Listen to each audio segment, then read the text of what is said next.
সুপ্রিয় দর্শক, আমন্ত্রণ জানাচ্ছি বাংলা ভিশনের প্রতিদিনের আয়োজন সংবাদ ভিত্তিক পর্যালোচনা অনুষ্ঠান ফ্রন্ট পেজে। আপনাদের সঙ্গে আছে আমি রিশান নাসরুল্লাহ। এই অনুষ্ঠানে আমরা উল্লেখযোগ্য সংবাদগুলি নিয়ে পর্যালোচনা করে থাকি, আর সেই পর্যালোচনায় অংশ নিতে আমার সঙ্গে স্টুডিওতে এই মুহূর্তে আছেন রাহিদ এজাজ, বিশেষ প্রতিনিধি প্রথম আলো। আপনাকে স্বাগত জানাচ্ছি আমাদের অনুষ্ঠানে। ধন্যবাদ। আমরা আলোচনায় যাবার আগে আমরা একটু উল্লেখযোগ্য সংবাদগুলো জেনে নেই।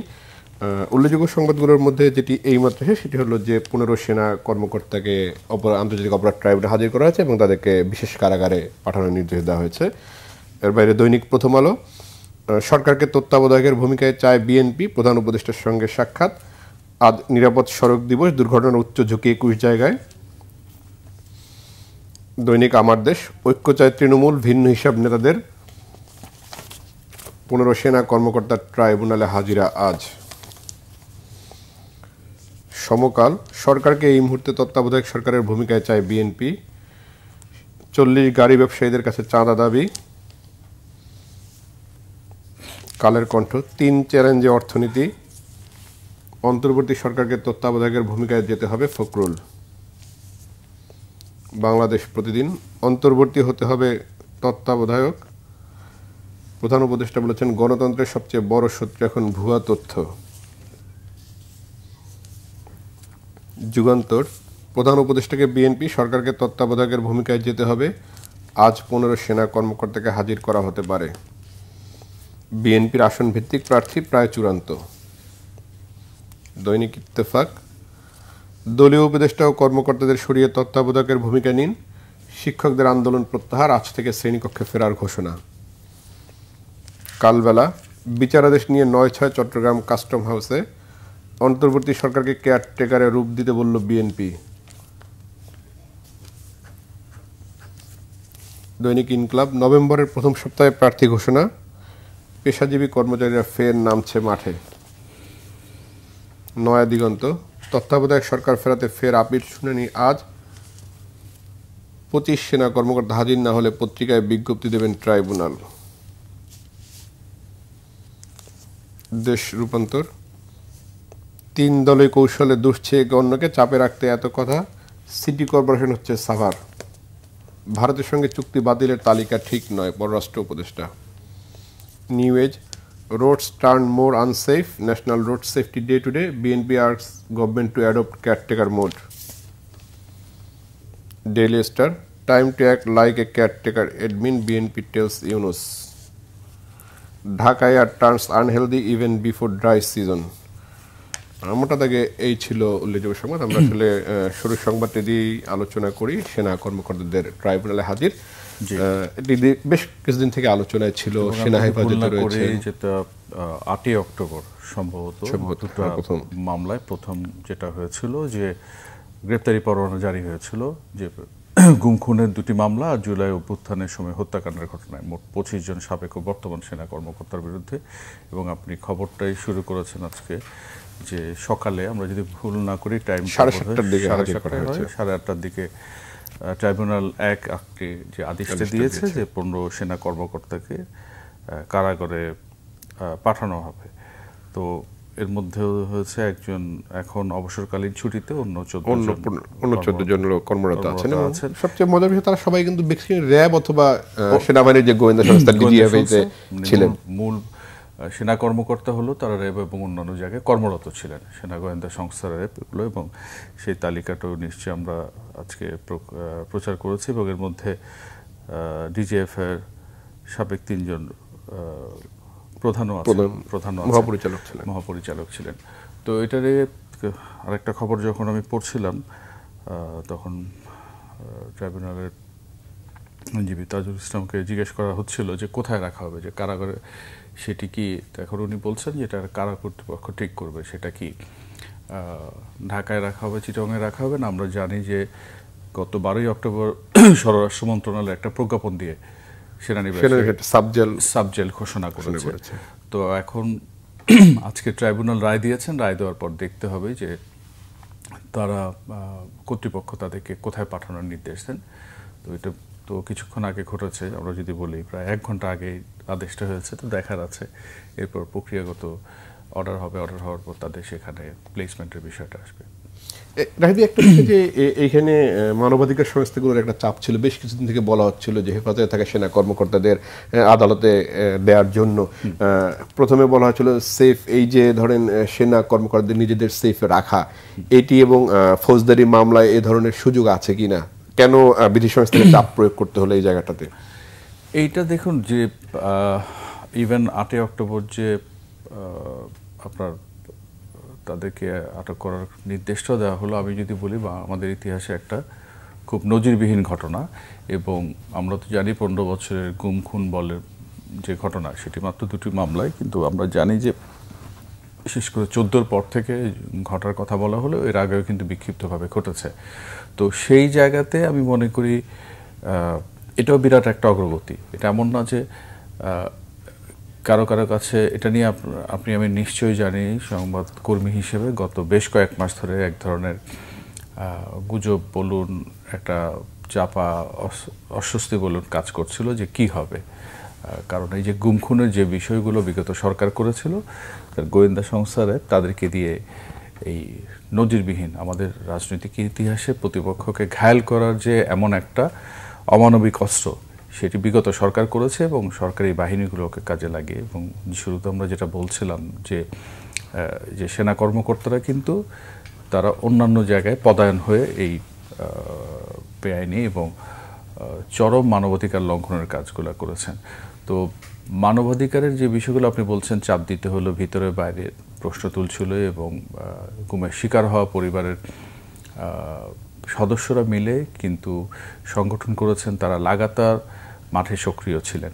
তো এর পাশাপাশি বাইরে থেকে একটা চাপ ছিল। এখন কথা হচ্ছে যে আমাদের এই ট্রাইব্যুনাল প্রথমবারের মতো এই জিনিসটা মোকাবেলা করছে। তো সেই জায়গাতেই আলোচনা সমালোচনা নানাটা আছে, কিন্তু তারপরও আমরা যদি এই মাসের শুরু অর্থাৎ 8 তারিখ থেকে শুরু করে এখন পর্যন্ত যেভাবে যাচ্ছে প্রক্রিয়াগুলো, একটা ন্যায় বিচার নিশ্চিত করা, সেই জায়গাতেই আছে।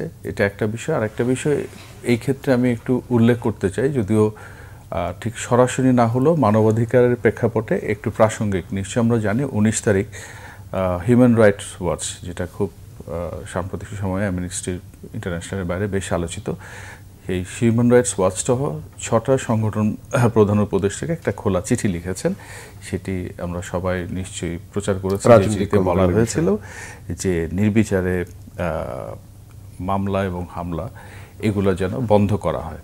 তো খুব স্বাভাবিকভাবে এই সরকার শুরু থেকে বলে আসছে যে মানবাধিকারের যে চরম লঙ্ঘনগুলো ঘটেছে সেগুলোর বিচার করা হবে এবং পাশাপাশি বর্তমান অন্তর্বর্তী সরকার কখনোই মানবাধিকার লঙ্ঘনের দিকে যাবে না। তো আমরা তো 14 মাসে দেখেছি এটা বলা সত্ত্বেও এই যে মামলা বলুন, গ্রেফতার বলুন, এখানে কিন্তু ব্যত্যয় ঘটছে। তো ব্যত্যয় ঘটার প্রেক্ষিতে তারা সেই চিঠিটা দিয়েছেন। সেই চিঠির বিষয়ে কালকে যখন পররাষ্ট্র উপদেষ্টাকে জিজ্ঞেস করা হয়েছিল, ওনার উত্তর ছিল পরিষ্কার এরকম যে সরকার সরকারের মতো কাজ করে, তারা তাদের দাবি তাদের অ্যাপ্রোচ সেইভাবে বিষয়টাকে দেখে। তো সেই জায়গাতে সবসময় তারা যেভাবে বলে সেটি মেনে নেওয়া সম্ভব না। আবার একটা গুণগত পরিবর্তন ওনার প্রতিক্রিয়াতে যেটা লক্ষ্য করেছি, তার কাছে জানতে চাওয়া হয়েছিল, নিশ্চয়ই আপনার মনে আছে, অতীতে এভাবে মানবাধিকার লঙ্ঘনের বিষয়ে কিছু বলা হলেই সরকার সেটাকে কাউন্টার করত, সেটাকে অগ্রাহ্য করত। কিন্তু এই সরকার অগ্রাহ্য করছে না। আবার পাশাপাশি এটাও ঠিক, মানবাধিকারের যে জায়গাগুলোতে আপত্তি ওনারা বলছেন যে ওনারা সেগুলো যতটুকু প্রয়োজন ততটুকু শুনবেন, কিন্তু প্রতিক্রিয়া দেওয়া, কাউন্টার করা এই পথে হাঁটবেন না। আবার পাশাপাশি তাদের সবটা দাবি মেনে নেওয়া সম্ভব না। তবে আরেকটা জিনিস কি আমাদের এটাও মাথায় রাখতে হবে যে মানবাধিকারের যে কনটেক্সটটা বাংলাদেশ দক্ষিণ এশিয়াতে আছে সেটা পাশ্চাত্যের মতো নয়। পাশ্চাত্যের মানবাধিকারের বিষয়টা যদি আমরা এভাবে দেখি, তারা অনেক বেশি উদার। কথার কথা ধরুন, এই সরকারের আমলে আমরা দেখেছি প্রধান উপদেষ্টার বাসভবন, শুরুতে তিনি সেখানে দাপ্তরিক কাজকর্ম সারতেন, কিছু হলেই একটা ঘেরাও করা কর্মসূচি হতো, শহরটা অচল করে দেওয়া হতো। এখন পাশ্চাত্যের দেশগুলোতে যেভাবে ঘটে, আমাদের এখানে কিন্তু আমরা বরাবরই কিন্তু অহিংস পথে যাই না, সহিংসতা করি, ব্যত্যয় ঘটায়। তো সেই জায়গাতে আমি মনে করি কি মানবাধিকার অবশ্যই আমাদের সমুন্নত রাখতে হবে, কিন্তু সেইটা সমুন্নত রাখতে গিয়ে আইন শৃঙ্খলা, মানুষের জীবনযাপন নির্বিঘ্ন করা, এটাকেও মাথায় রাখা উচিত। কারণ আপনি পশ্চিমে চাপিয়ে দেওয়া মানবাধিকার কিন্তু এখানে কাজ করবে না, এখানে সম্ভব নয় সেটা। না, এই সবাই মানে পররাষ্ট্র উপদেষ্টার কথা এটাও বলা যায় যে ওই যে যেমন মামলা করা তো আসলে আমাদের পাবলিক রাইটস, এবং এই জন্যই আমরা দেখছি অসংখ্য মামলা হ্যাঁ হয়েছে। মামলা করছে এবং সেই মামলাগুলো উদ্দেশ্য প্রণোদিত, কখনো রাজনৈতিক উদ্দেশ্য প্রণোদিত, কখনো ব্যক্তি স্বার্থ বা ব্যক্তিগত ক্ষোভ বিদ্বেষ শত্রুতা বশবর্তী হয়ে এমন ঘটনা আমরা দেখছি। আপনি ঠিক আছে অধিকারের কথা বলছেন, কিন্তু আপনার অধিকার সুরক্ষা করতে গিয়ে অন্য অধিকারকে আপনি ভুলুণ্ঠিত করতে পারেন না। সেই জায়গায় মানে সরকারের একটা ইতিবাচক দিক আছে যে 43,000 আটক হলেও 31,000-এর মতো জামিন হয়েছে। এটাও একটা ইতিবাচক দিক, কিন্তু সরকার তার জায়গা থেকে চেষ্টা করছে হয়তো। আমরা একটু যাচ্ছি, যেটি হচ্ছে যে সব আলোচিত ঐক্যমত কমিশনে দীর্ঘদিন থেকে আলোচনা হয়েছে, জুলাই সনদ সই করেছে রাজনৈতিক দলগুলো, তত্ত্বাবধায়ক সরকারের ভূমিকায় দেখতে চায় বিএনপি, গতকালকে তারা প্রধান। আপনি যে খবরটা যে খবরগুলো পড়েছেন, আমি যদি ভুল না করি মোটা বেশিরভাগ অধিকাংশ পত্রিকাতে গতকাল যে বিএনপির মহাসচিব মির্জা ফখরুল ইসলাম আলমগীরের নেতৃত্বে যে প্রধান উপদেষ্টার সাথে সন্ধ্যায় দেখা করেছিলেন, সেটি খুব গুরুত্ব দিয়ে কম বেশি ছেপেছে এবং গতকাল বিএনপি দেখা করেছে, আমি যদি ভুল না করি সম্ভবত আজকে সন্ধ্যায় জামাতে ইসলামের একটা প্রতিনিধি দল দেখা করার কথা। তো একটাতে জুলাই সনদ সই হয়ে গেছে, এখন নির্বাচনের রোডম্যাপ ঘোষণা বাই দিস টাইম। আমি সম্ভবত বাংলাদেশ প্রতিদিনে বোধহয় একটা খবর ছেপেছে যে জামাত, বিএনপি, এনসিপি প্রার্থী ঘোষণা নিয়ে, বিএনপি সম্ভবত 200 আসনে প্রার্থী ঘোষণা এ মাসে করবে, এনসিপিটা এখনো ঠিক হয়নি, জামাত অনেক আগে করে মাঠে বেশ সক্রিয় আছে। তো মোটা দাগে যে খবরটা পড়ে যেটা বুঝেছি, সেখানে যে হেডিংয়েই সেটা রিফ্লেকশন আছে যে তত্ত্বাবধায়ক সরকারের ভূমিকায় দেখতে চান, অর্থাৎ এই মুহূর্তে অধ্যাপক ইউনূসের অন্তর্বর্তীকালীন সরকার যেভাবে কাজ করছেন তার অবজেক্টিভিটি বা নিরপেক্ষতা নিয়ে তারা অবশ্যই প্রশ্ন তুলেছেন। এবং গত কয়েকদিনের ঘটনা প্রবাহ আমরা যদি দেখি, গত সোমবার খুব সম্ভবত বিএনপির একটা স্থায়ী কমিটির বৈঠক হয়েছে, সেখানে প্রশাসন সহ নানান জায়গায় পদায়ন নিয়ে প্রশ্ন করা হয়েছে এবং বলা হচ্ছে জামাতে ইসলামী লোকজন বা জামাতপন্থী লোকজনের পদায়ন বেশি হয়েছে। এবং আমরা এর মধ্যে জানি যে জনপ্রশাসন সচিব পরিবর্তন হয়েছে। তো ফিটলিস্ট দেখে, এবং বরাবরই বাংলাদেশে এটা হয় যে নির্বাচনের আগে পরে একটা বড় ধরনের রদবদল ঘটে, সেটা মাঠ প্রশাসনে, জেলা প্রশাসনে ঘটে, পুলিশে ঘটে। তো সেই জিনিসটা তারা খুব জোরালোভাবে তুলেছেন। এবং যতটা জানি আজকেও বোধহয় বিএনপির একটা প্রতিনিধি দল নির্বাচন কমিশনেও যাওয়ার কথা, যে স্থানীয়ভাবে যে কমিটিগুলো করার কথা সেখানেও যাতে দল নিরপেক্ষ হয়, এবং সেই জায়গাতেও তাদের একটা আপত্তি বা উদ্বেগ আছে, সেখানেও হয়তো জামাতের একটা প্রভাব। তো এই বিষয়গুলোর কথা হয়েছে। এবং আপনাকে একটু মনে করিয়ে দিতে চাই, যদি এটাকে 1 সপ্তাহ বা তারও বেশি সময় আগে বোধ বিএনপি এবং জামাতের পক্ষ থেকে বলা হয়েছিল কোনো উপদেষ্টার ব্যাপারে, নিশ্চয়ই আমাদের সেটাও মনে, দুই ছাত্র উপদেষ্টার ব্যাপারে তারা, হ্যাঁ, দুই ছাত্র উপদেষ্টা, আবার কেউ কেউ বলছে ছাত্র উপদেষ্টার বাইরেও আরো একাধিক উপদেষ্টার ব্যাপারে। যদিও প্রকাশ্যে মির্জা ফখরুল ইসলাম বলেছেন যে স্পেসিফিক কোনো উপদেষ্টা নিয়ে তারা কোনো কথা বলেননি, কিন্তু আমরা গত কয়েকদিনের রাজনৈতিক ঘটনার প্রবাহ যদি ফলো করি, তাহলে এটা পরিষ্কার যে এই বিষয়গুলো আসছে। কারণ জামাতের নায়েবে আমির সৈয়দ আব্দুল্লাহ তাহের যখন বলেন রেকর্ড আছেন, কল রেকর্ড আছেন, তার মানে হচ্ছে উপদেষ্টাদের কারো ব্যাপারে সেফ এক্সিটের কথা বলেছেন। তো সেই জায়গাতে বোঝা যাচ্ছে যে আপনার তত্ত্বাবধায়ক সরকারের মতো আচরণ করার যে প্রসঙ্গটা আসছে শিরোনামে, তো মোরলেস আমরা যদি খালি ধরে নেই যে জুলাই অভ্যুত্থানে যে ছাত্ররা নেতৃত্ব দিয়েছিলেন তাদের 2জন প্রতিনিধি আছেন, তো শুধু তাদেরকে মিন করা হচ্ছে ব্যাপারটা আমার যতটা, এমনকি মনে হচ্ছে যে সরকারের আকারটা ছোট করা হতে পারে। তত্ত্বাবধায়ক সরকার হলে তো আমরা অতীতে যখনই দেখেছি তত্ত্বাবধায়ক সরকারের কলেবরটা ছোট হয়। তো এখন কলেবর ছোট করা না করা এটা কিন্তু পুরোপুরি প্রধান উপদেষ্টা অধ্যাপক ইউনূস এবং তার সহকর্মীদের উপর নির্ভর করে এবং তারা কীভাবে বিষয়টাকে বিবেচনায় নিচ্ছেন।